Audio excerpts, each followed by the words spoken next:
All of us at some time in our life will be experiencing mental health and stress issues. The ultimate consequence of not putting in resources and services to help people in the community with common mental health disorders is suicide. The actual long-term aim is to actually free up resources within secondary care so people, if they are in distress, can be seen straight away.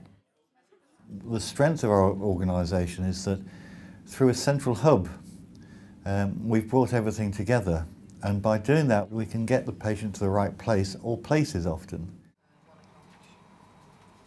We did a series of hearts and minds events with service users and carers. They described their existing care pathways and the experiences they'd had. When we looked at their needs, we realised they were much more than health. We know the social backgrounds of our patients, and we know the families and the issues, and we got to understand that linking in with the community and supporting people with their social issues, whether it be debt or housing or crime or whatever, just made everything more effective. So we took a step back and looked at if we had a blank canvas, what is it we'd want? And so we looked at integrating positive psychology with a biological, social, physical model, and also looking at cultural and spiritual aspects. We run poetry for dementia groups, we run make friends with the book groups, we have music therapy, we do DJing, we do youth work, and we just keep listening. Service users will tell you who are the best workers, who are the best GPs, where to go for help, where not to bother to go for help. As a GP, I have a referral form which basically gives 3 lines of the problem, and do they want one-to-one help or community help and support or group support. So for example, if someone does need access to talking therapies and the GP identifies that, they'll be referred into the model, they'll be assessed at what sort of therapies they need or what's going to benefit them most. They'll be offered a range of choices. With the esteem team, what we do is go out and we do a warm hands, warm off approach. So I will stay with that individual, and it's not just the individual, it's families, it's communities. They make sure the patient turns up and befriends the patient, and we don't let go until the patient gets better. For instance, I've got a family I'm working with at the moment where I'm working with welfare rights, I'm working with Sandwell Women's Aid, I'm working with a counsellor and myself, so we've got 4 services going in. But what we actually do is then when we discharge that person out of care, out of services, out of primary care, out of secondary care, because they've got all their needs met. There's the other end of it, which is the wellbeing and the prevention and self-help. We handle the emotional health and well-being part, so we catch people before they become too ill, when they are maybe not managing as well as they could be. Often it is based on low self-esteem or anxiety or mild depression. At least 60% ending the group will find that it has been of benefit. The other 40%, it was too much, it was too early, but they can come back at any time. We started off from an infrastructure perspective.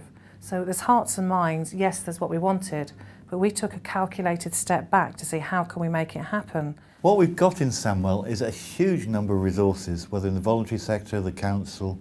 All the services have the same outcomes, but the thing that holds them together is the fact we measure pre-outcomes, post-outcomes. The providers themselves can see whether or not they're making a therapeutic difference, but we have an overview then to see actually is the service making a measurable difference to the local people. We then get people, ringing us up and saying, well, actually, can we link into these services? And instead of having the traditional responses, oh, well, that'll be lots more referrals and lots more work, we suddenly realise that if someone rings us up, they bring the resources they've got with them.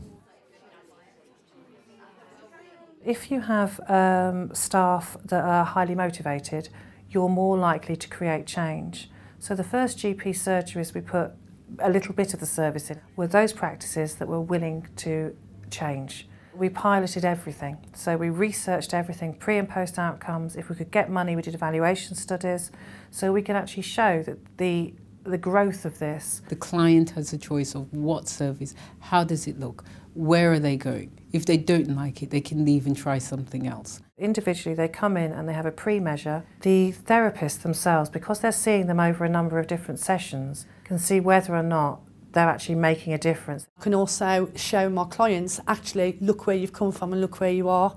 And with that visual effect, as well as showing the scores, is fantastic for people. We run the NHS numbers against secondary care databases and social services databases. It's been a great benefit to us that some practices haven't done mental health.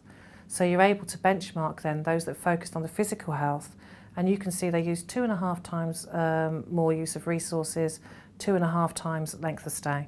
The GPs who go on our training, in the whole practice, it's not just the GP, the referral rate goes down by about 50% in the secondary care, as they understand this different approach and what primary care mental health is. The national statistics show that Sandwell, we're as happy as Westminster. We should be as miserable as Blackpool demographically. We can show that we've got 23% reductions on hospital episode statistics across patch, got evidence base of that. But I think more importantly it's the statistics around communities.